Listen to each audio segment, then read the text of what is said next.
Hey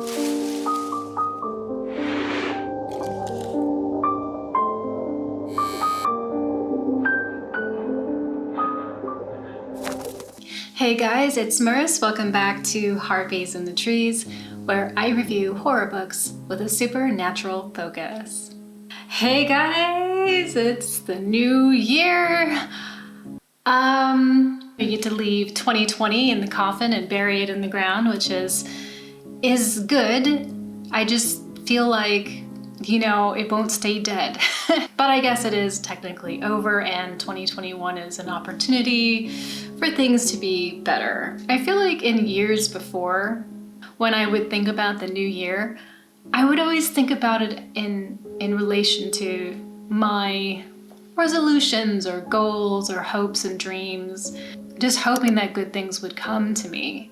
You know, find that job where I felt I really fit there, or, you know, find my place in the world. I think that's for myself. I was always sort of looking for that. So I was always kind of about my own hopes and dreams. But this year it's very, very different. The good thing about 2020 is a lot of things came to the surface in a way that they couldn't be ignored like they could before. So that was good, because I think we all needed to be checked in all of the different ways that maybe we weren't really aware of, or, you know, we're just sort of, you know, ignoring or whatever, and educating ourselves. So I think that was really good. But I do hope that things change and they get better. So we'll see. We'll see. So we really have no choice. We're gonna find out one way or another. So I guess we can just take it one day at a time. So I took a week off just for my mental health. I was feeling pretty exhausted and lethargic and just really, really tired. And I just kind of had this, you know, kind of really terrible groggy headed feeling, and I just really didn't care about anything at the moment. But it wasn't too bad. It wasn't like I felt completely depressed. I just kind of felt really exhausted. So I took a week off, but it was great, and I feel really, really good, and I'm so happy that I did that. I know that I have a lot of friends who, you know, even when they're feeling really exhausted, they don't take a lot of time for themselves. I am a pretty big guilty party to that. I really overwork myself a lot. But I'm trying to be a little bit more mindful of that, because I don't want to get burnt out. I love doing this, so I always want to be high energy when I'm doing it. Kind of proud of myself for taking that time and just really being like, just do it, you know, just relax. So this is the January box, and we will open this up and see what we got inside. But first, let's go ahead and do some message shout outs, and then we will jump into the unboxing. So this message is from my field guide to Krampus that I did as a Christmas video. And this is Mindy's book journey, and she says, "This was a great holiday special video. Very informative and entertaining. Love the Krampus costume and makeup." This video was actually requested by a few people over the last few months. People asked me to do a Krampus video, and at first I was just like, I don't know anything about Krampus at all. And then Christmas came around, and I was just like, you know, why not? Let's see what this Krampus fellow is about. And he's actually so interesting and cool. So JN says, "My Oma was born in 1906 in a small village near Baden-Baden.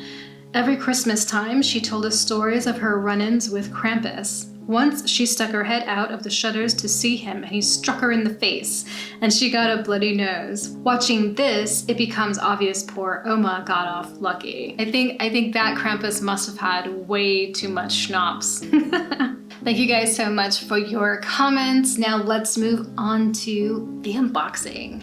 All right, let's open this baby up. And, oh, it looks a little different this time. So we see the recycled stuffing, and I can see a magazine. All right, so the magazine is right on top, which it normally never is. So let's just take a look. And it's the Gasoline magazine. Tales of Ghosts, the Macabre, and the Oh So Strange. So we haven't had a Gasoline magazine in a minute, I feel like. But they are similar to the Hellebore magazine, which we got the last month, I believe, where, you know, it's this very thematic and graphic magazine. Has really great artwork. It says Chicken Noodle Doom on it. Barry Charman, Tom Johnstone, Christy Kurish, Bess Lovejoy, Victoria Day, Lucy Ash, K.M. Hazel, and Damien B. Raphael. So this is issue number 12, book 12 rather. There's a story here by Damien B. Raphael, Firstborn. He's super nice. I talk to him on Instagram every so often.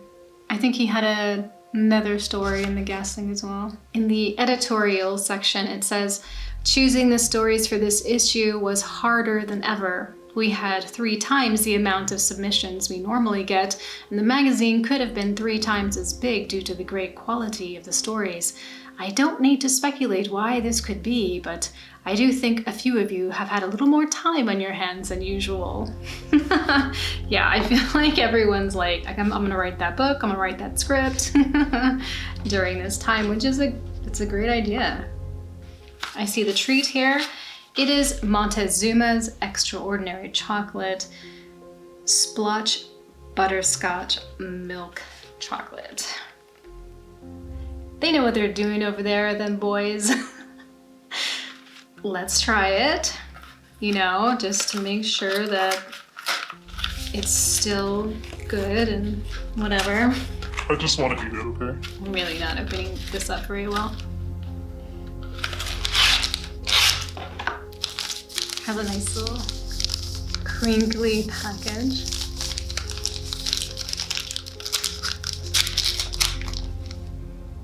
It smells good. It smells like dark chocolate. Not so much milk chocolate, but it is 51% cocoa, whatever that means. Let's see.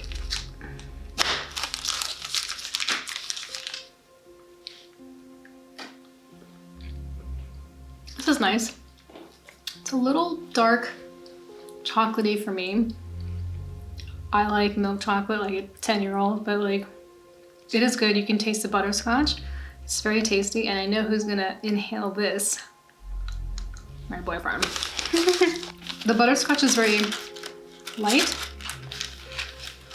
Like it's not a very heavy part of the chocolate. It's good. Okay, so let's go on to the next thing. I think I see. Oh, so looks like instead of a pin, we get a keychain. And it says, come and play with us since 1907, the Overlook Hotel. That's really funny. It's gonna go perfectly well with the pin that we got a few months ago. I love these old hotel tags. That's so cool. So the beverages always come in this type of wrapping with a teeth sticker. If you don't know Abominable, they are located in the UK. They put together these horror themed boxes. Sometimes they have mysteries and thrillers in them though as well. You get one new book, one used release, a magazine or an ebook, or sometimes a novella. And we get snacks, drinks, and pins and bookmarks. And normally what we get for the drinks are 2 teas, 2 instant coffees, and a hot chocolate. This is a new one. We haven't gotten this one before. I love the instant coffees. Here is the used release, but I always open this last because it's my favorite part. Because it being a used book, it means that everybody gets a different one. So it's very exciting to open. So we'll open this one last. I see the spoiler card, but we'll wait on that. So our new release is Maggie's Grave. The illustration is really cool. It's a horror novel by David Sodergren. I feel like I know that name, but I can't place it. Oh, and it's signed, and it has this sticker book plate. It's very cool. All right, let's find out what this is about. The small Scottish town of Auchinmullen is dead, and has been for years. It sits in the shadow of a mountain, forgotten and atrophying in the perpetual gloom. 40 residents are all that remain. There's nothing to do there, nothing to see, except for a solitary grave near the top of the mountain. Maggie Wall, buried here as a witch, reads the faded inscription. But sometimes the dead don't stay buried, especially when they have unfinished business. There's a review here for Gemma and Moore, who is the author of Dear Laura, which I haven't read, but is on my TBR list, has been there forever, but I will get there. They say, Maggie's grave is everything I love about a good horror story. Slithery as a snake, with a nasty wee bite that will sting for a while. Compelling, immersive, and unashamedly Scottish. There's a little inscription here for his parents. To Mom and Dad for letting me watch all those horror films. See, I told you it would pay off one day. So we usually get 2 bookmarks, and we have this one, which has the Abominable sigil on the front with some spinal cords and skulls, and on the other side it says, well dead, but well read. I think a lot of us could claim that we feel this way right now. And the other one is the microfiction bookmark that we always get. Spookmark 4, Series 3. George stared at the newspaper in disbelief. He didn't usually go in for all this spiritual mumbo-jumbo. That was usually his wife's thing. But he had to admit, that was pretty eerie. Your life will be upturned by the arrival of a handsome stranger who will open his heart to you. George folded up the horoscope and looked at his wife, chuckling. Probably a coincidence. His wife said nothing. She was dead, after all, cleaved into pieces in their marital bed. George studied the axe embedded up to the hilt in the chest of her gentleman lover, and wondered if he had, indeed, hit the heart. Owen's microfictions are always wonderfully macabre. All right, so now we get to see what surprise used book we got. And as an American, it's really cool because these are all English publications, so sometimes you get to see covers you've never seen before. It's just pretty cool. Wonder. Okay, something a little bit more recent. The Farm. It says here, one of the reviews says, Smith returns with a brilliant psychological thriller based on true events, an eerie ride, perfect for fans of Gone Girl. Your mother, she's not well. She's been imagining things. Terrible, terrible things. Everything that man has told you is a lie. I'm not mad. I need the police. None of what she claims is real. If you refuse to believe me, I will no longer consider you my son. And there's the Times review on the back, which is kind of interesting because it says, an absorbing, unsettling, multi-layered novel, beautifully crafted, its effect enhanced by the author's admission that his own family faced a similar experience.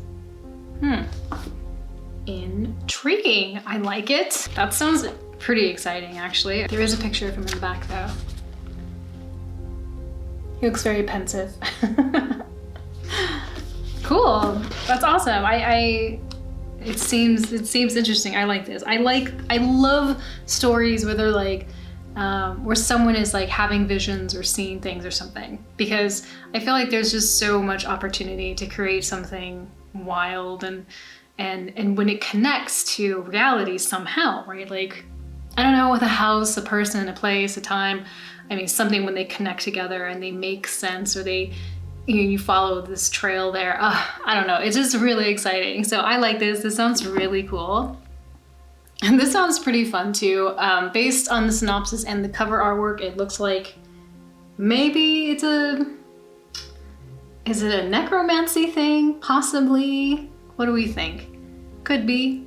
I don't know. Have you read this? Do you know? Tell me. I want to know. I mean, don't spoil it for me, but be like, but I'm kind of curious if it's like zombie or necromancy. That's what I'm curious about. So if you know, let me know.